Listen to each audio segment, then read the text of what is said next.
Hey, this is Scott Turner. I'm here today with my dear friend and colleague, Secretary Kristi Noem, and we're here signing the partnership to ensure that the wasteful misappropriations that have been going to assist illegal aliens in our country will no longer go to assist them, but instead to assist the American people, in particular as it pertains to housing. We have a housing affordability crisis in our country, and so today we are ensuring that American taxpayer dollars are used to assist the American people. Unfortunately, under the Biden administration, they prioritized illegal aliens over American families. And so this memorandum is going to be a partnership that we will form to make sure that these housing programs are going to only people who deserve it, people who are in this country that need assistance, that want a better life for their families.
Now, have a look at this. NBC did some polling this week, and you can bet they were tapping the dials on the screen when the numbers came through because from their perspective, well, these results they found they couldn't be. According to the NBC poll, Donald Trump achieved his highest approval rating ever he's ever had either time that he has been president. You wouldn't believe that from the headlines. And the Democrat Party, well, it turns out that pretty much nobody can stand them. Here's NBC pollster Steve Kornacki. All right, looking at our brand new NBC News poll, let's see how President Trump stacks up with his opponents, with the opposition party, the Democrats. So we see the approval rating, the job approval rating for Trump here, a couple months into his term, is 47%. It's higher, the disapproval rating, at 51%. So you see numbers like that. Now, for Trump, 47% is actually pretty high compared to how he's polled in the past, but that still leaves an awful lot of voters who disapprove. And so you would look at that and you would say, well, the Democrats, the opposition party, that's huge political opportunity for them. or is it? Because take a look at what we found here when we asked about attitudes towards the two political parties. Now, most voters don't like either one of them. You can see Republicans, it was 39 positive, 49 negative. But look at this number for the Democratic Party right now. Just 27% positive, 55% negative. That's a gap of 28 points. Fascinating stuff, that. And then there was the old question, is the country on the right track or the wrong track? Well, again, despite the media hyperventilating about every damn thing Trump does being the end of democracy as we know it, guess what? More Americans think the country is heading in the right direction than they have for at least a decade. The figure is still below 50%, which is a pretty sad indictment of what's gone on for the last decade in American politics, but this is where we are. Now, let's take a bit more from our man at NBC, shall we?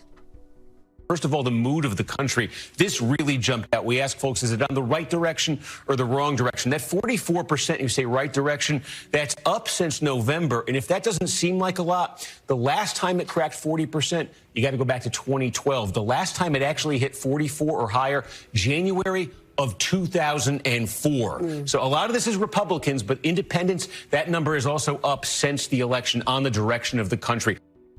I just loved the look on that other journalist's face. She's standing there like, how could this be? This can't be right. What's he talking about? We're the mainstream media. We're supposed to be able to control what people think. Maybe not. But also there is something else happening in this poll that I thought was absolutely fascinating and frankly, which I think may be driving so much of the divide in America. Let's have a look at the gap between men and women. And sorry, this is the U.S. report, so only two genders here. But let's go back to this divide, not just between men and women, but specifically between white college or university educated women in America and everybody else. From the NBC poll, this may be the two Americas mindset in one graphic. Now, look at this. White men, no college degree. On the left there, you see that they are all in on Trump, J.D. Vance, Doge, the GOP, and they're down on Zelensky, DEI, and the Democrats. Well, that's no surprise. But then you see in the middle, well, white men with a degree, they're a pretty mixed bag, neutral to a little negative on all the Trump stuff. And white women with no degree, well, they're starting to look a bit Trumpy. But then you get over to the end, white college-educated women are off the charts. Politically speaking, they are living in their own world where Trump derangement syndrome is a way of life. They're hugely negative on Trump, Doge, Vance, Republican Party, and they are negative even on the Democrats. The only two things they are really positive about are Vladimir Zelensky and DEI programs.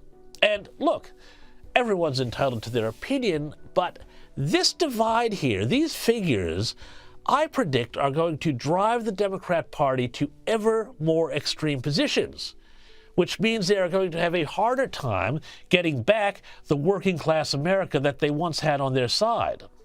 I mean, can you imagine this? We're having a discussion about the Democrats, the party of the worker, now being so totally out of touch with the factory floor and instead basically being driven by the HR department.